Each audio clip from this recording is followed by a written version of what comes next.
मेधावी जी, पंजाब से। राधे राधे। राधे राधे महाराज जी, आपके चरणों में कोटि कोटि प्रणाम। महाराज जी, हम सब ने सुना है कि इस जन्म में जो हमें दुख मिलते हैं वे पिछले जन्म का कोई पाप होगा जो नष्ट हो रहा है, पर वो पुराने जन्म का पाप हमें इस जन्म में क्यों मिलता है या क्योंकि भोगना पड़ता है? तुम ही तो हो करने वाले तो तुम ही हो। पीछे साल अगर जो अच्छा काम हुआ तो इस साल इनाम उसका मिलेगा तो तुम्ही को तो मिलेगा। पीछे कत्ल किया, मुकदमा तुरंत दंड तो नहीं मिलता कहीं भी।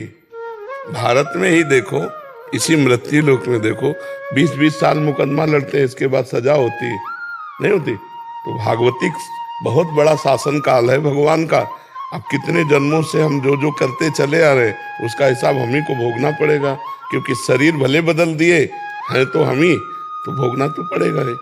अगर और कोई दूसरा करने वाला होता तो आपको ना भोगना पड़ता, आप ही करने वाले हो। मान लो पिछले जन्म में पुरुष रहे, इस जन्म में स्त्री रहे, उसके पहले क्या क्या रहे, तो जो जो हमसे कर्म होते हैं वो हम ही को भोगने पड़ते हैं, इसमें कोई संशय नहीं है। देखो, भगवान ने स्वयं इस बात को अपने जीवन में करके दिखाया।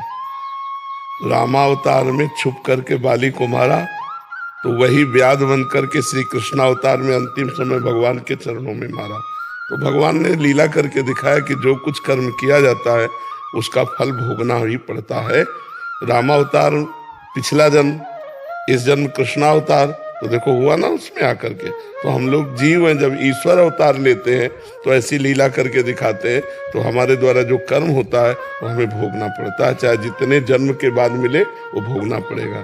जैसे भीष्म पितामह जब बाण सैया पे पड़े थे तो भगवान से कहा हमें बहुत कष्ट है, बहुत पीड़ा है। एक कांटा लगे तो कितना कष्ट होता है, फिर बाणों की सैया में हम 100 जन्म तक देखते हैं कोई पाप नहीं हुआ ऐसा। तो भगवान ने कहा और आगे देखो, मतलब हमारे हजारों जन्मों का हिसाब किताब है जो हमको भोगना पड़ता है। और अवश्य में भोक्तव्यम कृतम कर्म शुभाशुभम, गीता में भगवान ने कहा। वो उसी जन्म में क्यों नहीं मिलता? अब उचित तो यही है, लेकिन अब कानून है सरकार का, बहुत बड़ी सरकार है, तो उसका हिसाब किताब चलते चलते कई महीना कई वर्ष व्यतीत हो जाता है। यहाँ भारतीय सरकार का और भागवतिक सरकार के तो अनंत ब्रह्मांडों का हिसाब है, तो जन्म के जन्म व्यतीत हो जाते हैं। तुरंत अगर मिल जाता तो और बढ़िया रहता। तो फिर जो कष्ट आते हैं वो मतलब सहे कैसे? मतलब पूरे परिवार को वो सहना पड़ता है। हाँ सर, तो वो पूरा संयोग होता है। जैसे किसी बकरे को जिंदा भूनकर खाने में 10 लोग बैठे थे, अब वही बकरा तुम्हारा लड़का बनेगा आके अकेला, और कोई बनेगा माँ बाप, कोई बनेगा बहन, कोई बनेगा परिवार, कोई बनेगा रिश्तेदार, कोई नातेदार, और ऐसा कर्म करेगा सबके डंडे चलेंगे, सबको जलना पड़ेगा, सबको रोना पड़ेगा। नाम जब भी करते फिर भी वो चीज सहन नहीं होती है। नहीं, अभी उस कोटि का नाम जप नहीं करते, नहीं ऐसी कोई बात ही नहीं है जो सहन न की जा सके नाम जप के द्वारा। बहुत कष्ट होता है। हाँ, अब भोगना तो पड़ेगा ही, अवश्य में भोक्तव्यम। अब कष्ट तो देखो, तुम कितना भजन करते हो हमें पता नहीं, लेकिन हम कितना भजन करते हैं इतना हमें तो पता है ना। हमारी दोनों किडनी फेल है, तो भोगना तो पड़ेगा, पर हम रो के नहीं भोग रहे, हम हंस के भोग रहे हैं, क्योंकि हमारे द्वारा किया हुआ कोई कर्म है, उसका फल आया है।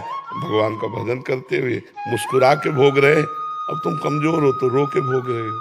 कमजोर मत बनो, बलवान बनो, नाम जप करो, प्रसन्न रहो। अब अच्छे आचरण करो, अब बुरे आचरण न बने, तो पीछे की खेती है हम खा लेते हैं, आगे की खेती हमारी बहुत बढ़िया रहेगी।